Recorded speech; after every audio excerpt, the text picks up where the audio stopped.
Hello and welcome to the Marketing Shed with myself, Warren Fiveash, and my colleague, Mr. Paul Duxbury. We've been going for a little while now, so we wanted to say a massive thank you to everyone who's listened or watched us on YouTube. It really is appreciated by all of us here, and we can't wait to continue to bring this podcast over the next few weeks. So we hope that you enjoy the episode, and if you haven't already, give us a little subscribe on YouTube or a follow on whatever listening platform you're finding us on. So for now, thank you very much and enjoy the episode. Good morning, Paul. How are you doing? I'm very good, Warren. Good morning. Good morning. Welcome from Basel, Switzerland. Basel. Yes. Basel brush. Very good. Is it sunny Switzerland or is it, I don't know, rainy? What's happened is that Switzerland, or this part of it, is inheriting the UK weather. So it was 1 degree this morning, but it's going to get warmer like the UK. But it's great. It's great to be back in Basel. I'm very excited. 10 days in Swiss efficiency and cuckoo clocks. It's brilliant. Lovely. Well, I'm very jealous. I'm in a very miserable, rainy, wet, crawly town. Quite mild, actually. So it's not as cold as it has been, but I'd rather be in Basel. Look on the bright side. And you're in your shed, whereas I am not in my shed. So therefore, I'm out of my normal habitat. So you must feel more relaxed. And don't ruin the illusion, Paul. We're still in the marketing shed. Between us, we're in the marketing shed, aren't we? So yeah, we're you're still in the shed technically. Thank you. I feel it's a very inclusive shed, isn't it? Yes, exactly. Anyone's welcome. But what are you up to out there anyway? What are you doing this time? Well, I will come on to this. I'll tell you more about this in a bit about what I'm doing here. But I'm glad to be here because I don't know about you, but I was absolutely knackered last week. Really? Yes. Yeah. I came back from the festive break, having been away and played golf for 6 days in a row. Then I did the Surrey Cross Country Championships, and I was absolutely wrecked. So I spent last week trying to get sort of some form of physical togetherness organised. Really? Yes.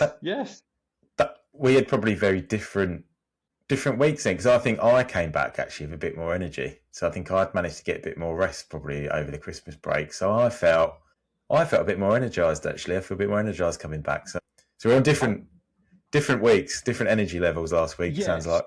I think I was physically creaking at the seams, but mentally it's great. I mean, it was lovely. It was a bit of a reconnection week. So I had a lovely catch-up lunch, had a couple of catch-up meetings, lots of catch-up emails. It's a bit like the daffodils coming through the yes. There's a sort of green shoots. Yeah.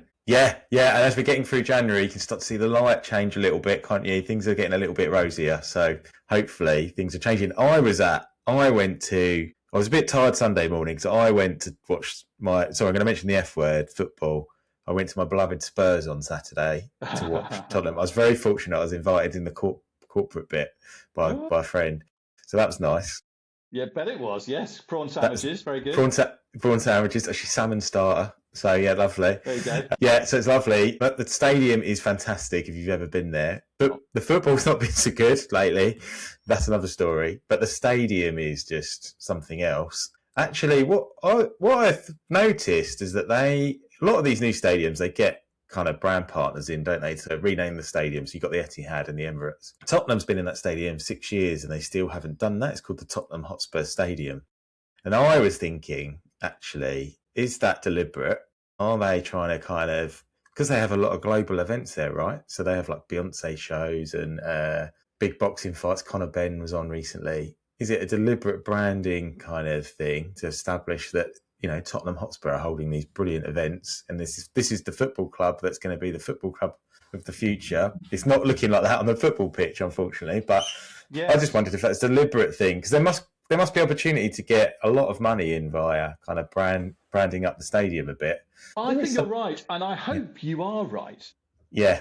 Because I suspect it might be something that certainly in the short term commercially wouldn't add up. You'd make lots more money calling it the Brand X Stadium. Yeah. But in terms of what grassroots sport is all about, keeping it as White Hart Lane or the home of Tottenham Hotspur, I think is the right thing to do.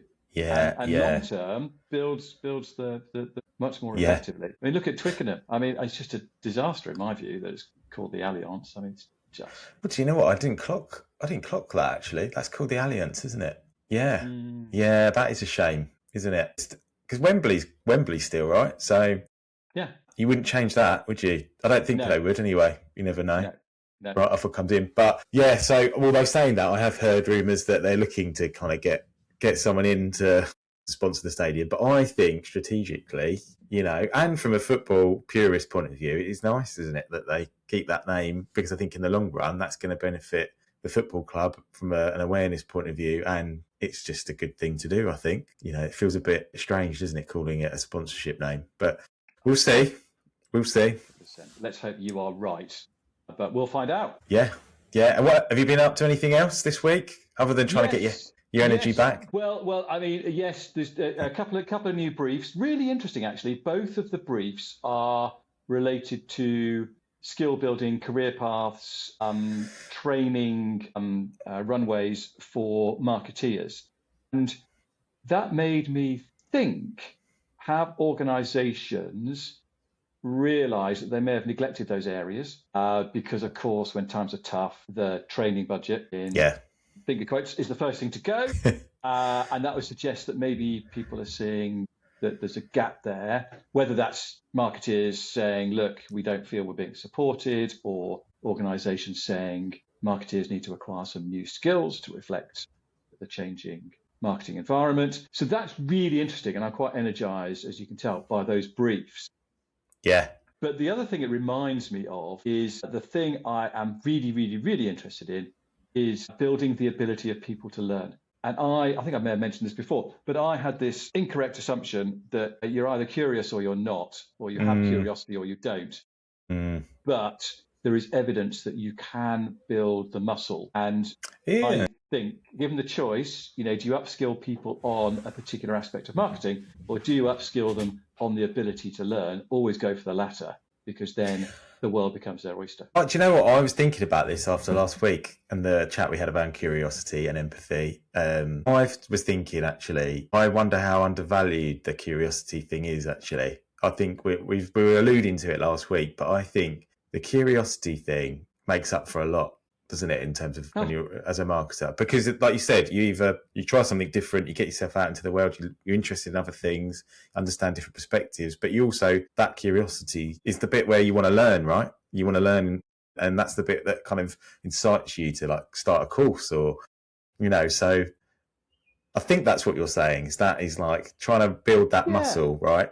Yeah, and I think it's how do you build it so that you avoid just running around looking at lots of exciting new things and say, that's exciting, let's do that, It's how do you remain curious, but then apply that. And so probably what you need is classic, bit of art, bit of science. The art is the ability to be motivated to find out new things, to explore new things. The science is how do you then have a sense of the framework where you can put that learning into practice and say, that's something that I can deploy here. Yeah. That's something that's nice, but really not too relevant. And then you get the right. Which goes back to the fundamentals piece, right? The frameworks piece. So you're bringing that into that, aren't you? So yeah, that's interesting. Yeah, that is interesting. So you're going out and doing that bit of work at the moment. That's kind of on your agenda at the moment. Yeah.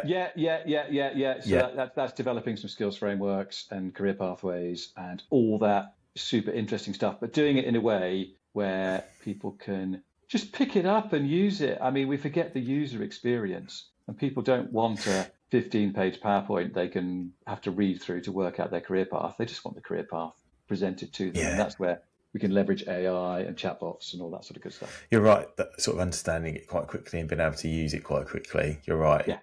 That is sometimes missing, isn't it, in the learning stuff? So yes. Interesting. So tell me, Warren, has anything grabbed your attention this week, or have you been in a cave? Your shed cave, and therefore nothing has landed. So do you know what? I'm going to go back a little bit. So it wasn't last week, but I was going to mention this last week, but because we were doing the sort of look forward piece for 26, I didn't want to kind of go into it. But I want to tip my hat to the kind of Stranger Things marketing actually that I saw over Christmas. I don't know if you watched that show, Paul. Even if you don't, you probably would have. Series 1. So, yeah, I think everyone saw that, didn't they? And then it's whether you kind of wanted to keep going. But I think it was a bit of a powerhouse in kind of brand partnerships and kind of, I guess, like brand strategy, I guess, for Netflix, because they staggered the release of the show. So you had 3 hits of kind of creating noise around it. So they kicked it off at the end of November. Then they ran the middle of the series on Boxing Day. And then they ran the last bit, the final show, on New Year's Eve, New Year's Day. So you had these 3 hits, whereas usually they whack them all up, don't they, now, these streaming services in one go. But they created moments around these kind of 3 releases of the show. And you couldn't get away. Well, you might have done. I don't know, Paul, but I saw it everywhere. So you saw there were brand partnerships with everyone. So they did 75 brand partnerships. So I can't imagine the scale of money that they brought in through that Netflix. But they did and it was just done very, very well, I thought. So I wanted to tip my hat to that. They weren't just kind of, stick the logo on and sell something with a kind of KFC or a McDonald's. It was kind of embedded in the content that they would do around the show. So they would kind of hark back. They would use the nostalgia piece because obviously Stranger Things is set in the 80s. And they really lent into that. So the content that you'd see from, say, a KFC or Doritos, for example, they would create some nostalgic content. It might be an advert that you might have seen back in the 80s or a bit of Doritos branding from the 80s. They would kind of really lean into that. And it wasn't just a kind of, a tick box, we'll just stick this logo on. They really kind of lent into it. So I was just impressed by how they did it. I thought they got it spot on, bang on how they did it. And I think that's how you do those branded partnerships, right? You do it in a kind of really collaborative way so that it makes sense for the show and makes sense for the brand. And every brand they kind of work with, it just seemed to work from my perspective. And I think it says something as well. I think there's something in this nostalgic marketing that you're not just seeing there, but you're seeing it everywhere. You think back to last year in Oasis. I mean, that was very much a cultural event, but the partnerships around that, Adidas, they were leaning into the kind of apparel that you might have seen in the 90s. It was kind of very much touching on that. There's a lot of that around, isn't there, at the moment? And actually, if I went back last week and did our things to look out for in 26, one of the things I might have said is actually this thing around nostalgia. I don't think it's going away anytime soon. I don't know what you think on that, or if you've got an opinion on it, but it may have peaked with Stranger Things, but I get the feeling you're going to keep seeing it because the world's in a bit of a rough place, right? And I think people like just looking back. Yeah, I think you're probably right. I mean, there have been different series with nostalgia, but I agree, Stranger Things have done it well. I've not watched anything beyond the first series, but I was well aware of the last series coming out, so they've clearly captured lots of touch points. And I'm interested as well in this approach, the strategy. Is it a strategy? Is it a tactic? I don't know. The approach to releasing the episodes. Yeah. Traitors is the same, isn't it? So Traitors has gone for I think a Wednesday, Thursday, Friday. Yes. And that is working super well. It's frequent enough to keep momentum, but equally the gaps create anticipation. Yeah. And suspense, which is really good. Yeah. So I think that's a fascinating development too. So yeah, maybe that's it. Maybe it's nostalgia and flighted release. Yes. 2 themes that we'll continue to see. And also, it did make me wonder about going back to Christmas here. So apologies to mention Christmas again in mid-Jan, but I did wonder, traditionally you're sitting around you used to watch the King's Speech and then, back in the day it'd be EastEnders and all that kind of thing. I wonder now are these streaming giants and they're timing these releases around moments when people are gathered around the TV. I mean, it's an opportunity for marketers, right, to advertise through these spaces as well.